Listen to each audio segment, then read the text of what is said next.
Bonsoir à toutes et à tous. Ravi de vous retrouver pour ce discours de clôture, la clôture d'une longue et belle journée inspirante avec beaucoup d'informations. On a évoqué tout au long de cette journée la nécessité d'être accompagné, d'être bien accompagné. On a exploré plusieurs pistes avec des réseaux, des associations et des structures publiques également. Et une des missions de Second Souffle qui organise cette journée, c'était aussi d'insister sur la prévention et de mettre bien sûr toutes les chances du côté des créatrices d'entreprises que vous êtes ou en devenir. Voilà, nous allons voir qu'il y a une solution. Alors, c'est une des solutions possibles avec l'association GSC qui permet aux entrepreneurs de percevoir un revenu en cas de perte d'emploi. Voilà. Alors, l'association GSC, j'accueille Élodie Warnery. Élodie, bonjour. Bonjour à tous. Bonjour, soyez la bienvenue. Alors, expliquez-nous un petit peu, parce que cette association, c'est une association, GSC, qui a été créée par un groupe d'entrepreneurs pour des entrepreneurs en 1979.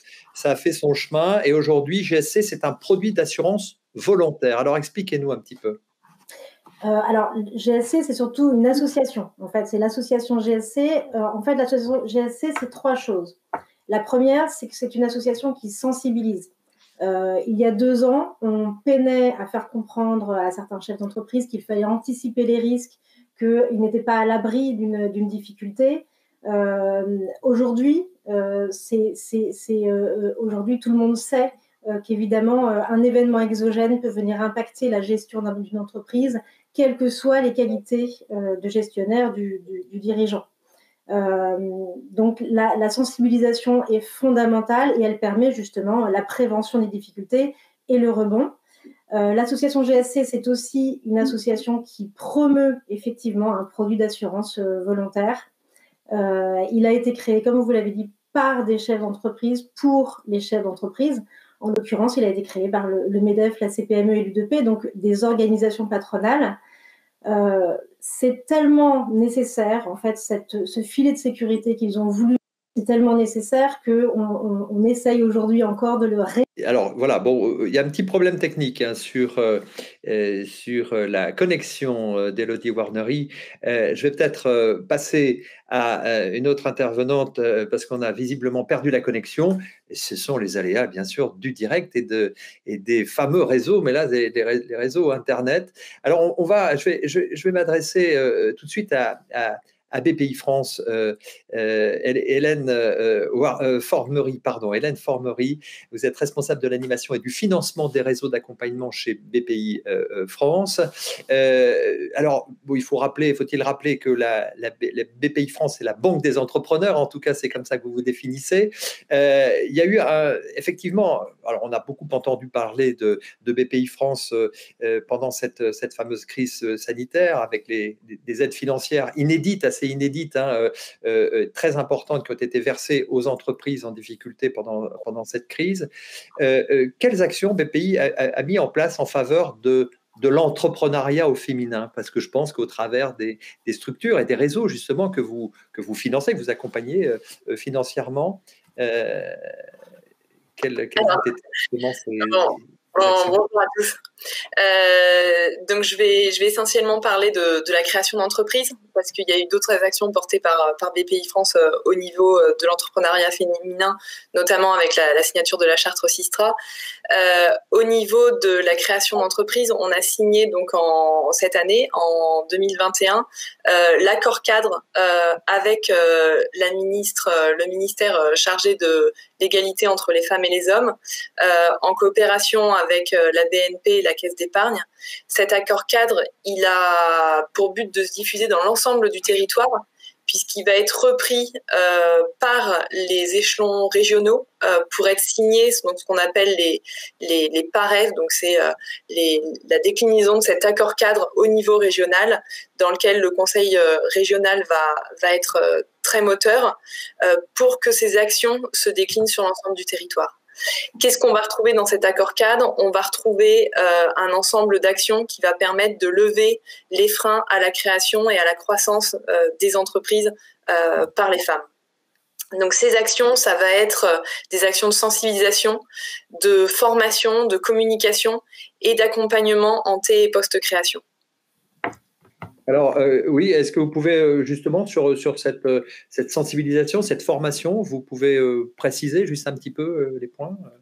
Alors, comme j'ai dit, donc l'objectif, c'est de lever les freins.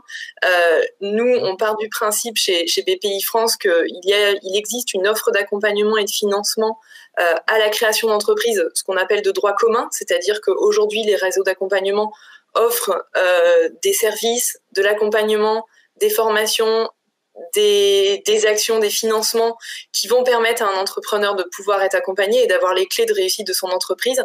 Et parfois, on constate que malheureusement, les femmes ont quelques freins par rapport à ça, soit pour la création, soit pour la croissance de leur entreprise.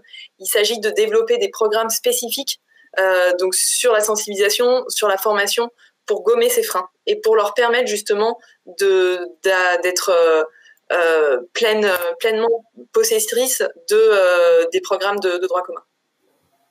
D'accord. Donc, ce que vous faites passer aussi comme message pour développer leur projet de création d'entreprise, c'est aussi de développer quelque part un peu leur envie d'investir, enfin d'essayer de lever justement ces freins dont vous parlez, qu'on a déjà évoqués lors des tables rondes précédentes, où effectivement les femmes hésitent, sont peut-être un petit peu plus frileuses, notamment sur des projets puisque le public, en tout cas, qui nous suit aujourd'hui, est largement sur des TPE, et quelquefois on hésite, on l'évoquait déjà à partir du moment où on est peut-être dans une situation familiale avec des enfants, etc. On hésite justement d'investir peut-être dans son entreprise. Oui, tout à fait. Je crois que ça a été dit tout au long de la journée, mais il y a un certain nombre de freins qui se retrouvent notamment sur la partie financière, sur le bouclage du plan de financement de la création de l'entreprise, qui se traduisent un manque d'ambition parfois sur des plans de financement qui sont trop faibles, qui traduisent aussi peut-être un manque de confiance en soi, besoin d'être accompagné par des pairs qui vont avoir une écoute différente. Et donc, on va les retrouver sur ces besoins de financement. Alors, il existe du coup des dispositifs propres pour l'entrepreneuriat féminin. Je pense notamment à la garantie égalité des femmes qui existe depuis plusieurs années, qui a largement fait ses preuves, qui est distribuée par le réseau France Active et qui va permettre à une femme chef d'entreprise de pouvoir créer son entreprise en allant chercher un financement bancaire. Et donc, c'est cette garantie qui va être apportée sur le financement bancaire. On développe aussi des prêts d'honneur en relation avec les réseaux Initiative France, Réseau Entreprendre, France Active encore, pour permettre aussi aux femmes de pouvoir avoir des outils de financement. Donc tout ça, c'est des outils dont il faut que les femmes qui sont chefs d'entreprise s'emparent.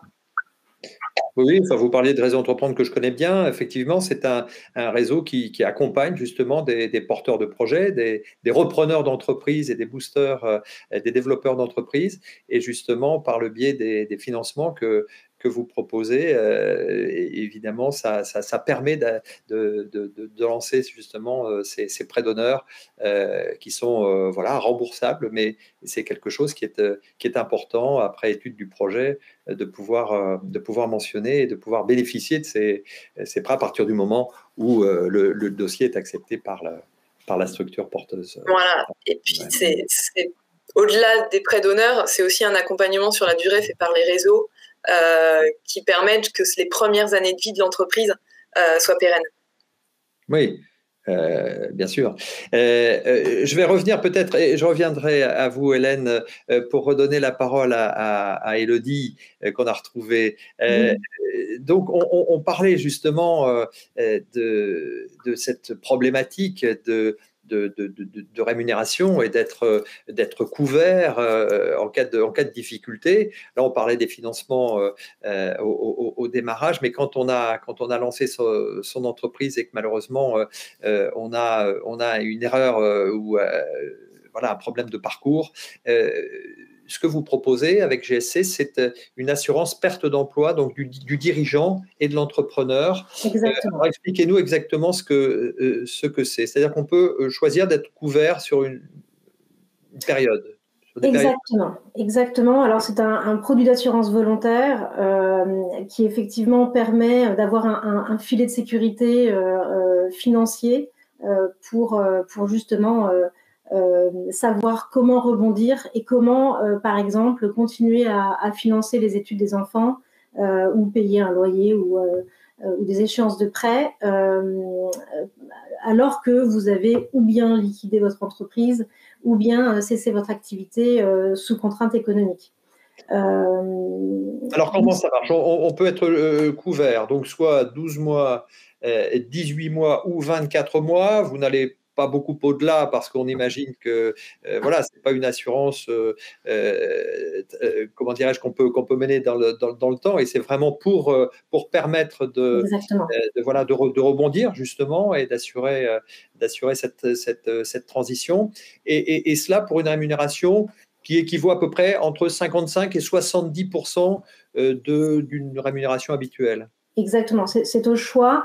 Pour vous donner un exemple de coût, parce que finalement c'est ce qu'il y a de plus parlant, oui. Pour un entrepreneur individuel qui aurait 20 000 euros de revenus, il va pouvoir bénéficier de 950 euros par mois d'indemnité, si je ramène par mois, pour que ce soit plus parlant, pour une cotisation de 43 euros mensuels.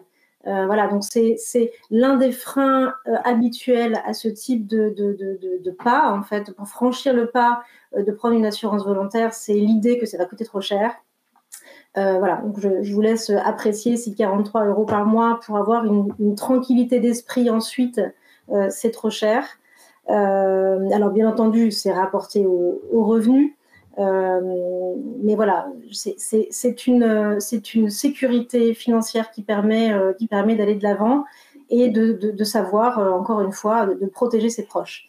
Et à cet égard, d'ailleurs, on voit qu'il y a, puisqu'on a fait il y a quelques mois, quelques années, une enquête Ipsos pour comprendre la perception du risque et comment les hommes et les femmes anticipaient le risque.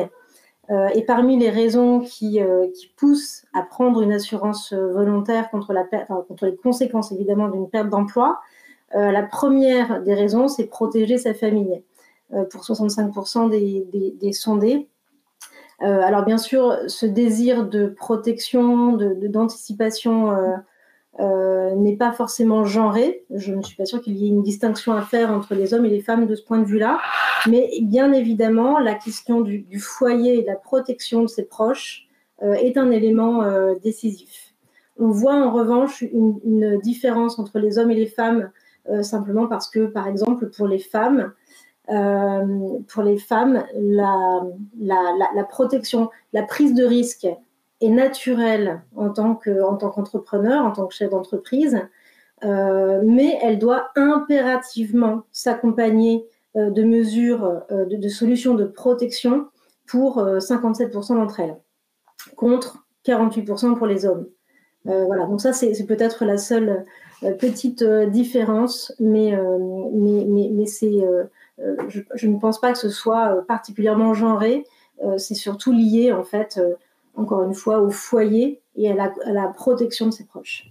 Alors, on peut souscrire cette assurance volontaire, vous l'avez dit, soit directement, donc ça via votre site, directement pour le faire en ligne, ou via des compagnies d'assurance, j'allais dire classiques, comme le GAN, Groupama. Exactement. AG2R La Mondiale, voilà, c'est pour les citer parce que ça parle peut-être mieux aux gens, SMA BTP, ou tout simplement via un avocat, son avocat ou un cabinet d'avocats. Oui, enfin, en tout cas, cet avocat ou ce DRH ou cet expert comptable il pourra effectivement prendra contact avec nous. Je pense que j'ai été coupée tout à l'heure lorsque j'expliquais justement que l'association GSC défendait, avec l'une de ses missions, c'est de défendre les intérêts de ses affiliés et justement d'apporter aux assureurs, puisque c'est un produit d'assurance en effet, évidemment couvert par des assureurs, mais nous sommes là à l'association pour justement expliquer, en tout cas faire bénéficier aux assureurs de notre connaissance de l'entrepreneuriat et faire valoir les intérêts de nos affiliés chefs d'entreprise dans le contrat et très concrètement dans l'application du contrat. Donc, c'est extrêmement concret quand on veut souscrire un contrat GSC ou bien quand on veut percevoir l'indemnisation ensuite. Parfait, merci beaucoup Élodie. Je vais passer la parole à Oriane Chenin. Merci d'être là. Vous représentez la Direction générale des entreprises du ministère de l'économie et des finances et de la relance. Je vous laisse, voilà, parce qu'on l'a vu tout au long de cette journée que de nombreuses structures, associations, entreprises proposent l'accompagnement de la formation aux femmes qui souhaitent rebondir par l'entrepreneuriat et qu'il y a une formidable dynamique qui est en marche. Quel message souhaiteriez-vous faire passer justement sur cette thématique en guise de conclusion ? Merci beaucoup pour votre invitation. J'espère que vous allez bien m'entendre. Alors, je trouve que cette journée a été passionnante et il y a deux choses qui m'ont vraiment marquée. D'abord, c'est tout le focus qui a été mis sur l'accompagnement des femmes et les réseaux d'accompagnement que je voudrais particulièrement saluer et remercier parce que toutes ces initiatives de terrain sont incroyables et les partager est vraiment extrêmement riche. Ce que j'ai beaucoup aussi aimé, c'est toute la lumière qui a été mise sur des initiatives très inspirantes qui font bouger les lignes et je crois que c'est ça dont on a envie. Alors, quel est l'état des lieux aujourd'hui ? Ce qui est intéressant, c'est que la France connaît un engouement pour la création d'entreprises et ça ne s'est pas essoufflé malgré la crise sanitaire. Toutefois, si je prends l'aspect femmes, les femmes qui représentent la moitié de la force de travail ne représentent que 27% des dirigeantes et ne représentent que 30% des créateurs d'entreprises. Donc, il y a encore beaucoup de choses à faire. Si on a un grand dynamisme de terrain, ce qu'on se rend compte, c'est qu'effectivement, on est encore au milieu du gué. Et moi, ce que j'aimerais vraiment dire aujourd'hui, c'est qu'on a envie d'aller plus loin et d'aller même beaucoup plus loin. Alors, c'est vrai qu'au cours des dernières années, de façon générale, l'État a fait pas mal de choses. La loi Pacte a encouragé la création d'entreprises. Elle a amélioré la lisibilité, la rapidité d'un certain nombre de démarches. De la même façon, on est en train de changer beaucoup de choses en matière de régie des entreprises pour mettre fin à la complexité. Et je pense que la crise du Covid nous a appris, nous, administration, à travailler encore plus efficacement avec justement un souci de faire des choses simples, compréhensibles par tout le monde. Au début de l'été, le ministre de l'économie et des finances, en lien avec le ministre de la Justice, a mis en place un grand plan d'accompagnement en faveur de la sortie. Et à chaque fois, on a des éléments spécifiques pour les femmes. Et enfin, on a annoncé la semaine dernière un grand plan en faveur des travailleurs indépendants.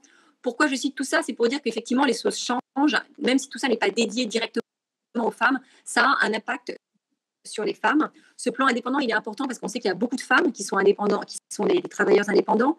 Il y a 5 axes, 20 mesures. Il y a des choses hyper intéressantes qui vont être faites en matière de création d'un statut unique, protecteur de l'entrepreneur individuel. Il y a beaucoup de mesures qui améliorent la protection sociale, la formation. Donc tout ça, il faut le suivre. Mais j'ai envie de dire aujourd'hui, ce qu'on se rend compte, c'est pas suffisant.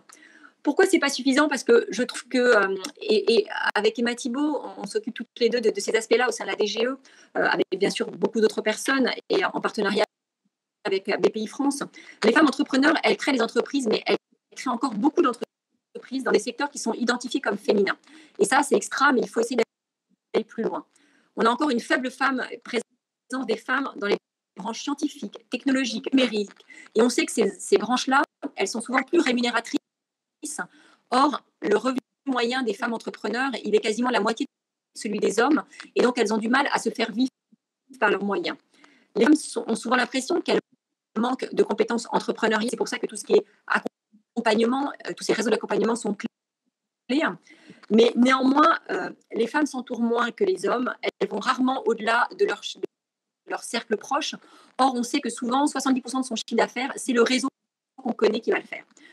Pourquoi je vous dis tout ça ? Parce qu'effectivement, il faut faire plus, il faut aller encore plus loin.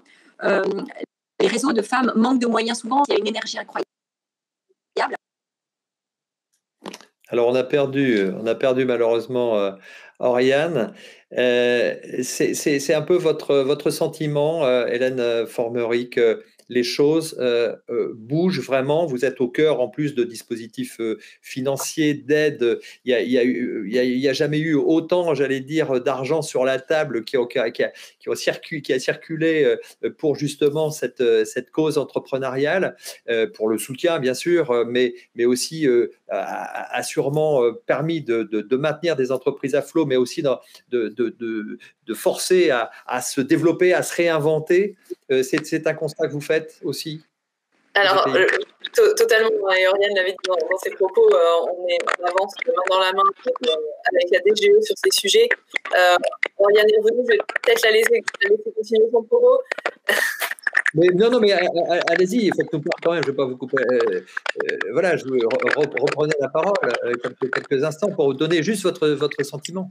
Donc oui, effectivement, il y a une forte énergie en ce moment sur le sujet. Je pense que ce qui est important, c'est d'arriver aussi à ce que tous les acteurs de l'écosystème de l'entrepreneuriat se sentent concernés par le sujet de l'entrepreneuriat féminin. Aujourd'hui, on y arrive. Nous, on le voit notamment au niveau des territoires. Hein, je reviens sur le sujet de l'accord cadre, mais toutes les régions signent leur accord au niveau régional, et ça, c'est extrêmement important parce que ce sont les régions qui ont la compétence pour le développement économique. Donc oui, je partage complètement les propos d'Oriane. Alors Oriane, on vous a retrouvé.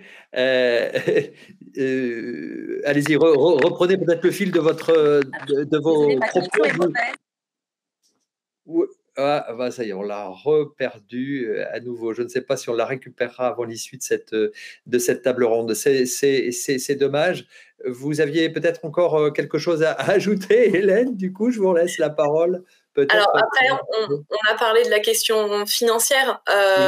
Donc, il existe des outils aujourd'hui sur des outils financiers qui sont du coup complètement ouverts pour les entrepreneurs, avec cette particularité du fonds de garantie qui est dédié uniquement aux femmes. Donc, je pense qu'en termes d'outils, on a une bonne couverture. Maintenant, ce qu'il faut, c'est lever les freins pour que les femmes se saisissent de ces outils. Et il est nécessaire pour ça d'avoir une mixité ou une parité plutôt dans les comités et dans les étudiants qui prennent les décisions sur le financement. Donc la place bancaire se saisit du sujet, BPI France en premier bien évidemment. Et puis je voulais rajouter aussi sur la partie accompagnement, il y a aussi beaucoup d'informations sur le site BPI France Création pour les entrepreneurs qui chercheraient des informations. Oui, et le réseau notamment. Important. C'est effectivement important parce que le site est vraiment très très bien fait et on peut trouver énormément d'informations sur le site effectivement de BPI France. Signaler aussi, vous parlez des financements dans les structures, dans les réseaux. Je sais que BPI France est aussi présent dans les quartiers pour aller dans l'entrepreneuriat pour tous et voilà, donc on est vraiment dans toutes les sphères, dans tous les domaines et dans toutes les régions et même dans les quartiers prioritaires de la ville pour aller faire émerger justement des projets de création d'entreprises et donc en cela vous les accompagnez également, donc c'est parfait. Il y a un rendez-vous aussi parce que si les internautes nous écoutent, il y a un rendez-vous bientôt en octobre avec le fameux BIG. Tout à fait, BIG. Donc qu'est-ce que c'est et qu'est-ce qu'on va y trouver justement de l'information et des récits très inspirants aussi. Exactement, donc c'est la rencontre, c'est des entrepreneurs, c'est pour les entrepreneurs. Donc il y a des ateliers, il y a des rencontres, il y a des personnalités qui viennent, il y a des conférences. Vous allez aussi pouvoir challenger vos projets d'entreprise au sein de BIG avec des professionnels. Donc c'est vraiment le moment de pouvoir porter son projet. Alors la date, le lieu? Alors c'est donc le 7 octobre à l'Arena à Bercy. À Bercy, voilà. Le rendez-vous est pris. Et ça a été un énorme succès, un énorme événement l'année dernière ou l'année précédente, c'est ça? L'année dernière, ça s'est tenu l'année dernière, oui. Ouais, c'est ça, on est perdu avec les confinements, effectivement. Donc l'année dernière, et là, ça sera certainement encore une belle réussite maintenant que les freins sont un peu relâchés. Hélène, Élodie Warnery, donc un mot de conclusion justement sur cette prévention. On a parlé beaucoup d'accompagnement, de financement, de nécessité de bien valider son projet, de ne pas se donner trop de limites, mais en tout cas sur les idées, mais d'être très prudent, et justement avec la prévention et ce que vous proposez. Un mot de conclusion un peu général, global sur cette nécessité d'anticiper. Oui. Alors oui, mais l'anticipation, elle ne peut pas se faire sans information, en fait. Et ça, c'est un point qui est extrêmement important pour nous. Oriane a eu l'occasion de parler du plan indépendant, et effectivement, il contient des tas de choses extrêmement intéressantes et des avancées pour les indépendants. Et notamment, mais il y en a d'autres, un site qui regrouperait beaucoup d'informations, donc une source d'informations. Je crois qu'il faut véritablement, alors sur ce site ou sur d'autres, mais informer les chefs d'entreprise des implications, par exemple, du choix du statut. Voilà, les informer des solutions qui existent. Alors, je parle évidemment de la possibilité de se couvrir, mais pas seulement. Je crois qu'il y a vraiment une nécessité d'informer les chefs d'entreprise. Il y a beaucoup d'informations, mais disparates sur des sites différents. Et il y a vraiment une simplification à faire. D'accord, parfait. Merci. Avant de redonner, si toutefois Oriane revient, parce que je vois son nom apparaître, mais je ne vois pas son image. En tout cas, merci beaucoup, mesdames, pour votre intervention. Je vais laisser la parole à William. Alors, peut-être. Est-ce que je me permets de vous interrompre? Oui, allez-y. Alors, la technologie n'est pas parfaite encore, donc je suis désolée, mais tout s'est mis à bugger. Donc, on finit juste avec la voix. D'accord. Alors écoutez, Oriane, je vous donne la parole pour allez, la petite phrase de fin, si vous voulez bien. Alors, j'aurais envie de dire que il y a des tonnes de choses qui se font et c'est extraordinaire. Et encore une fois, bravo et merci. Je pense que les femmes aujourd'hui encore, elles ne s'autorisent pas assez, elles n'osent pas assez. Et c'est pour ça, fort de tout ce qui est fait sur le terrain, nous on a envie d'aller plus loin. Donc on est en train de mener des consultations, pas mal dans tous les sens, pour mettre en place une grande initiative qu'on voudrait initier sous forme d'une stratégie dans les mois qui viennent, avec 3 axes précis qui seraient l'éducation, formation, évolution des mentalités d'une part, qui serait tout ce qui a trait au financement et à la croissance des entreprises dirigées par les femmes, et enfin la représentativité des femmes dans l'écosystème, qu'on pense hyper important, puisque c'est ça qui aussi changera la donne. Voilà, donc on est encore plein d'ambition. Je voudrais vraiment remercier 24 heures pour ce qu'ils font, tous ces réseaux d'accompagnement et notamment au féminin qui sont particulièrement impliqués. On a envie d'aller plus loin et je pense qu'il y a matière à faire encore plus. Donc voilà, osons et allons-y. Eh bien, merci beaucoup, Oriane Chenin et à la Direction générale des entreprises. Merci encore à toutes et à tous, à tous les participants de leurs témoignages tout à fait inspirants, et bravo pour toutes leurs initiatives. Je vais laisser juste la parole à William Pro de Second Souffle, qui a aussi œuvré en backstage avec toute l'équipe Restream Studio, pour le mot de la fin et peut-être les prochains rendez-vous. Oui, tout d'abord, au nom de Second Souffle, je remercie toutes les intervenantes et les quelques intervenants qui étaient là aujourd'hui. Écoutez, moi je suis très heureux parce que tous les messages qu'on a reçus dans le chat, ce sont des messages de remerciements, comme quoi les femmes ont été boostées, ont été inspirées par tout ce qu'elles ont entendu aujourd'hui. Donc le contrat est rempli. J'en suis très heureux. Ça fait partie des missions de Second Souffle, d'informer. Voilà. Et donc pour continuer à informer, comme chaque vendredi, on continue nos webinars que je présente moi-même. Frédéric ne sera pas là malheureusement.